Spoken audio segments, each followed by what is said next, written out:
It is the Don't Ask, Don't Tell policy. Conceived in 1993 by the Clinton administration, gay military personnel are technically allowed to serve their country, but only if they lie about their sexual orientation. Disclosing that you're gay, saying it, counts as homosexual conduct and is grounds for dismissal. It is the enunciated policy of the Obama administration that Don't Ask, Don't Tell is wrong and it should be repealed. Exactly when President Obama will take any sort of action to back up that position remains to be seen. Tonight, there is brand new news, tangible evidence of President Obama's personal stance on the issue. This past January, U.S. Army Second Lieutenant Sandy Tsao announced to her military chain of command that she is gay. On the same day that she violated Don't Ask, Don't Tell, she wrote a letter to the White House urging President Obama to repeal the ban and expressing to him her fear that she would be kicked out of the military as a result of her decision to come out. This week, President Obama personally responded to Lieutenant Tsao's letter with a handwritten note of his own. It reads, quote, "Sandy, thanks for the wonderful and thoughtful letter. It is because of outstanding Americans like you that I committed to changing our current policy, although it will take some time to complete, partly because it needs congressional action. I intend to fulfill my commitment." And it is signed Barack Obama. Personal commitment from the president or not, Lieutenant Tsao's career has just been ended. She has been informed that she'll be discharged from the military as of May 19th. Over the past 15 years, Don't Ask, Don't Tell has led to the dismissal of around 12,500 members of the United States Armed Forces. And as of right now, it is still U.S. law under Commander-in-Chief Barack Obama. On March 19th, on this program, I interviewed U.S. Army Lieutenant Daniel Choi. Lieutenant Choi is a West Point grad. He's an Iraq combat veteran. He's an Arabic language specialist, and he is a founding member of the organization Nights Out, which is a group of West Point grads who have announced that they are gay or lesbian. Lieutenant Choi is now in the National Guard. Here's what he told this program on March 19th.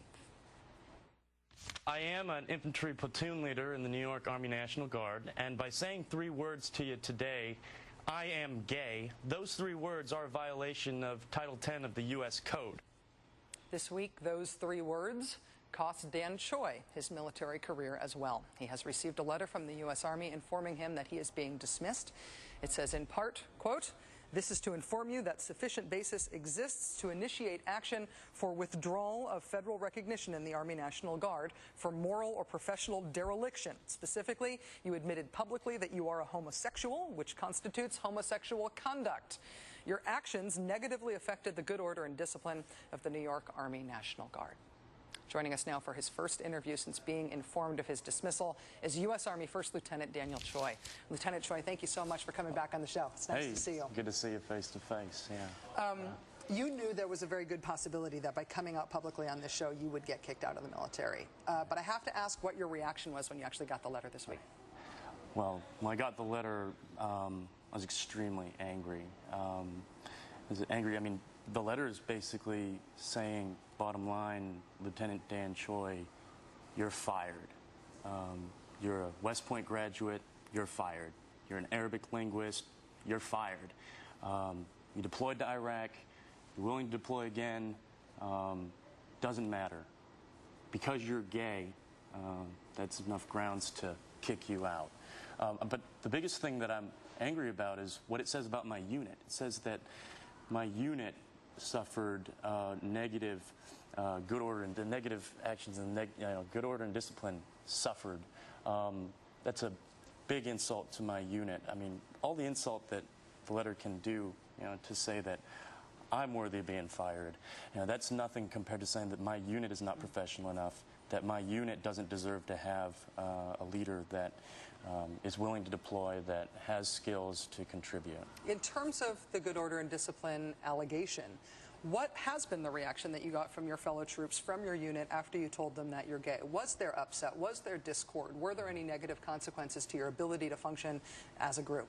Right. 2 weeks after I appeared on the show, we had National Guard training. Basically, we went marksmanship qualification. We shot our rifles, and I was leading some of the training as officer in charge, telling them to cease fire or fire, and I thought for 4 days, nobody was saying anything, so maybe they don't watch TV or maybe they don't read the Army Times.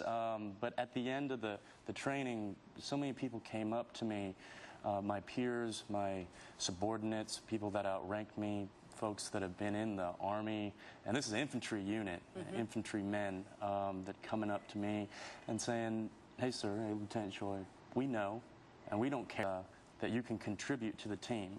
And what leaders do is how can they make the best team before they go to war? That's what they care about. Dan, what recourse do you have now? Do you plan to challenge this? Well, the letter says that I can basically do a couple of things. I can resign right now and get an honorable discharge, or I can fight it. I intend fully to fight it tooth and nail. I believe that don't ask, don't tell is wrong. And what we really need to be encouraging soldiers to is to don't lie, don't hide, don't discriminate, and don't weaken the military. That's what we need to be promoting. Lieutenant Dan Choi, stay with us just for a moment. I want to bring into the conversation Congressman Joe Sestak. He's a Democrat of Pennsylvania. He is a retired U.S. Navy Rear Admiral. He's the highest-ranking former military officer to serve in Congress. Congressman Sestak, thank you so much for joining us tonight. It's good to be here, Rachel. What is your reaction to Lieutenant Choi's impending dismissal from the Army as a result of Don't Ask, Don't Tell? First, Lieutenant, thanks for your service to our nation. And I think this is indicative of the kind of quality of man and woman that we have lost. Look, I went to war. And we knew by surveys that when I went to war that we had a certain percentage in that carrier battle group. And when I was on the ground briefly in Afghanistan, that we're gay. And now we come back to America and say they don't have equal rights. I've never understood it. This is something where we have to correct this.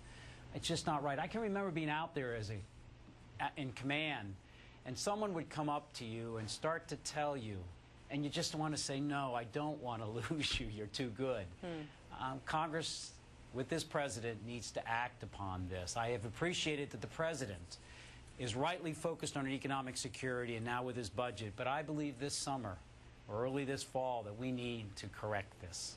When the president says, Admiral Sestak, when he says that it could be slow going in part because it has to move through Congress, and again, we know this because he wrote it in a handwritten letter to somebody who's currently being kicked out of the military, as Lieutenant Choi is, he's essentially saying that Congress will be part of the reason that this needs to go slow. But you're saying that this could actually happen quite quickly. I think it could, yes. I think the president, as commander-in-chief, needs to be the one that says to the military, and I understand what Secretary Gates said recently about their plates kind of full. That's not the Defense Department's decision. This is the commander-in-chief's decision to say we need to change it, which he has. I'd like to see us move it by this summer, and I think we can. We had hearings a year ago, and I'm a co-sponsor of the bill, and I testified at it, but we never got it out of committee. But I honestly believe with this particular president, let's just re-emphasize that everyone is created equal. Do you think, Congressman Sestak, do you think that as an interim step, if it can't be done by this summer, if it can't be done sometime soon for some reason, do you think that the president could order the military to stop investigating whether people are gay? Just stop implementing the policy for now until it can be reviewed, until Congress has a chance to decide if they're going to act on the matter. Would that be wise? I'm not sure. The reason I only say this is we are a nation of laws.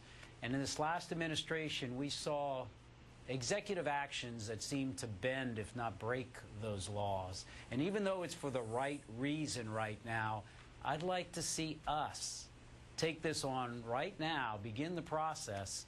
And I know there's several of us veterans here, Patrick Murphy, Eric Massa, myself, warriors, veterans, like the lieutenant, that want to, as Ellen Tauscher, who is the primary mover of this, goes off to the State Department, that we can pick it up as co-sponsors and hopefully rapidly move it. If it's a law, I think we should do it by due process. It's not that I don't want the president to do it the other way, but the last lessons that we learned the last 8 years, let's do it, and we should be doing it.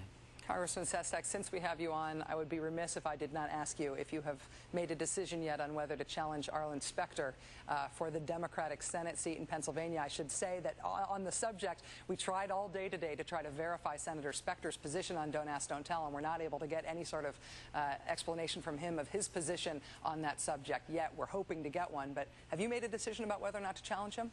I haven't, but I will say that the decision for having him, having left his party, come over here, actually has moved me much more closely to it. I respect the political Democratic establishment in Washington made this decision, but we're independent in Pennsylvania, and I believe that we need to make that decision. And my concern right now is having watched Arlen vote against the president's budget that's going to retool our economy, health care, which is costing us $100 billion. Sestak there say that he thinks this could be done this summer and that Congress could do it. Maybe the president could do it on his own, but Congress ought to do it because it's the right way to do it and it's the straightforward way to do it. How do you feel about that?